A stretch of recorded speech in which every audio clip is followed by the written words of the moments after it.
গান শুনলাম আমরা, ভোকালটা একটু চিকন হলে ভালো হয়। আসলে বাবারা ভাইরা, গান গাওয়ার চাইতে গান শোনার আনন্দ অনেক বেশি।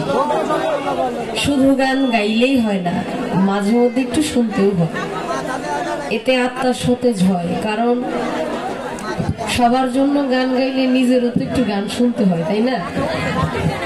অনেক সুন্দর ভাবে কালাম শুনলাম, ভালো লাগলো, আলহামদুলিল্লাহ। বিশেষ করে আমাদের দরবারের পক্ষ থেকে, কমিটির পক্ষ থেকে দুটি গুরুত্বপূর্ণ ধারা দেওয়া হয়েছে।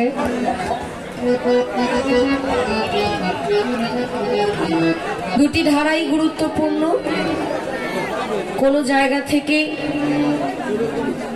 কোন অংশ থেকে কোন রকম অযৌক্তিক কথা বলা তো সম্ভবই না। কথার মধ্যে যেন আদবটা সঠিক থাকে, সেই জায়গাটাও খুব সঠিকভাবে খেয়াল রাখতে হবে। যাকে সৃষ্টি না করলে আমার আল্লাহ পাক কিছুই সৃষ্টি করতেন না।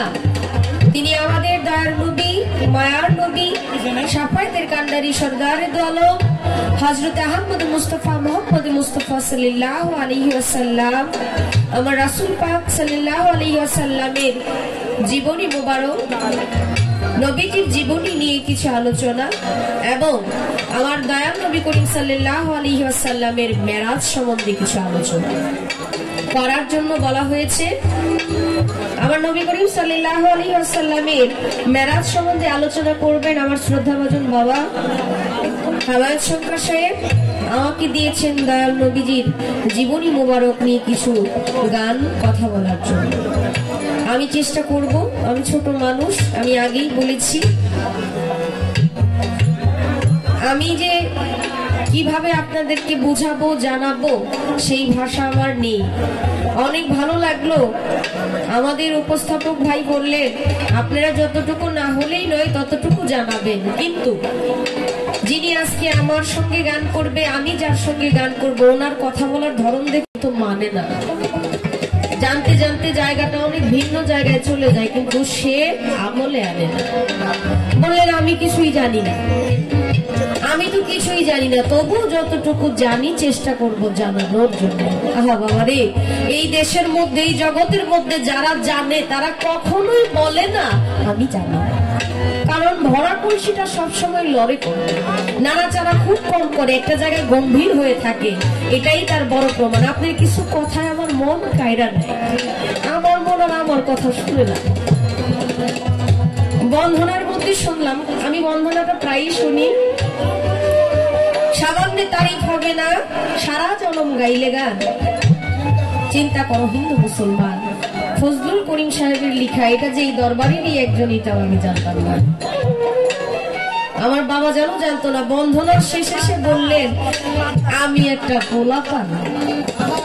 শুনছেন তো আপনারা?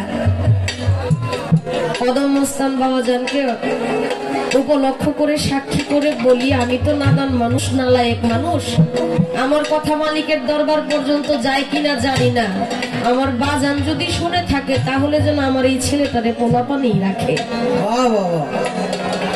দুনিয়া থেকে নেওয়ার আগে যেন সেই পোলাপান হয়ে যাইতে পারে। যে অবস্থায় এসেছিল সেই অবস্থাতে যাইতে পারলে তার আর হিসাব এত বেশি লাগবে।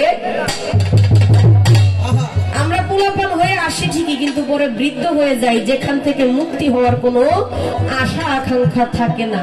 মালিক যেন সকলকে পোলাপান করে এই ধরাধাম থেকে মুক্ত করে নেয়। আমি আমার নবীজির জীবনী মুবারক থেকে একটি নাত রাখি, এরপর ইনশাআল্লাহ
আমার দয়াল নবী 12 রবিউল আউয়াল সোমবার দিন সুবে সাদিকের সময় এই ধরাধামে এসেছে, তাই না বাবা?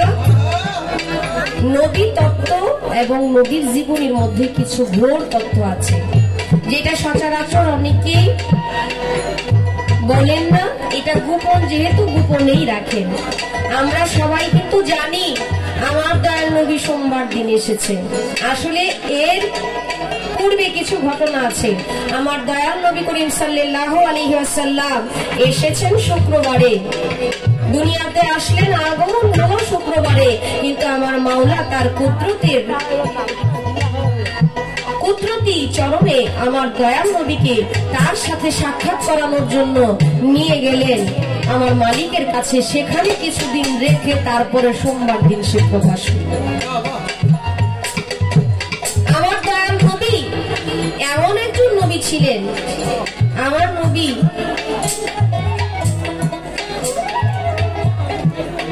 দয়াল নবী করিম সাল্লাল্লাহু আলাইহি ওয়াসাল্লামের নাম যখন আমি নিব, আমরা উভয় শিল্পী, অবশ্যই সঙ্গে সঙ্গে আপনারা সাল্লাল্লাহু আলাইহি ওয়াসাল্লাম পড়বেন। আমার নবী করিম সাল্লাল্লাহু আলাইহি ওয়াসাল্লামের যা কিছু ছিল, আমার নবী করিম সাল্লাল্লাহু আলাইহি ওয়াসাল্লামের জুব্বা মুবারক, জামা মুবারক, দন্ত মুবারক, সবকিছুর পিছনে মুবারক বসবে এবং আমার নবীর নাম নেওয়ার সঙ্গে সঙ্গে সাল্লাল্লাহু আলাইহি ওয়াসাল্লাম পড়বেন। কেননা আমার দয়াল নবীকে আমার আল্লাহ পাক এতটুকু সম্মান দিয়েছে। আরো নবী ছিল, 313 জন নবীর মধ্যে 312 জন নবীর বেলায় কেবল বসছে আলাইহি ওয়াসাল্লাম। আমার নবীকে সালাম জানানো হয়েছে অন্যান্য নবীদেরকে, আর আমার রাসূলকে দুরুদ সালাম দুইটা দিয়ে প্রাধান্য দেওয়া হয়েছে। তার জন্য আমাদের এই জায়গাটা আগে খেয়াল রাখতে হবে। পালা গান করতে হলে আগে বিচার করতে হয়, পরে গান গাইতে হয়। আমি ছোট মানুষ বাবা, আমার বয়সের তুলনায় যে কথাগুলো আমি আপনাদেরকে বলছি আমার ভুল হতে পারে, আমাকে ক্ষমা করবেন। কেননা পালা গানের ক্ষেত্রে যে কোরআন তেলাওয়াত করে তার পাশে বসে যদি কেউ কোরআন পড়া শোনে, কোরআন পাঠ করা শোনে, যে পড়তেছে তার যতটুকু নেক হচ্ছে, সাথে বসে যে শুনতেছে তারও ততটুকু নেক হচ্ছে। তো পালা গানের ক্ষেত্রে যদি সেটা সহিশুদ্ধ পালা গান হয়, অবশ্যই কিছু না কিছু আমলে আসবে, যদি মালিকের অশেষ দয়া থাকে। আমরা যেন কোনোভাবেই অন্যায়ের মধ্যে লিপ্ত না হই।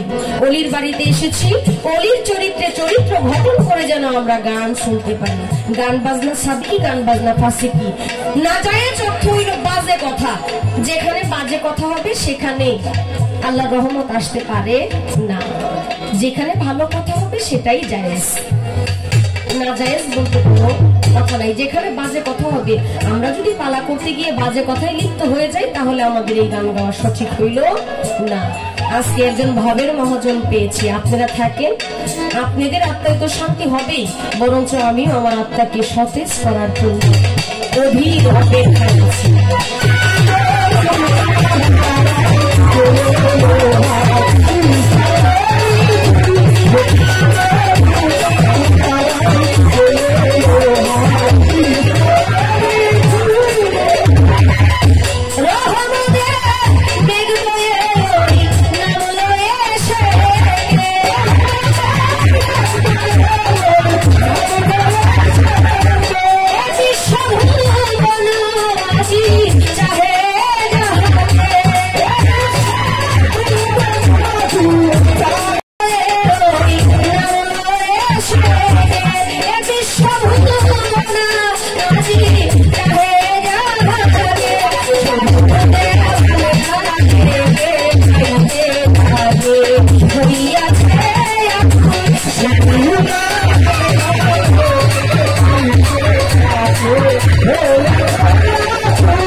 Sahara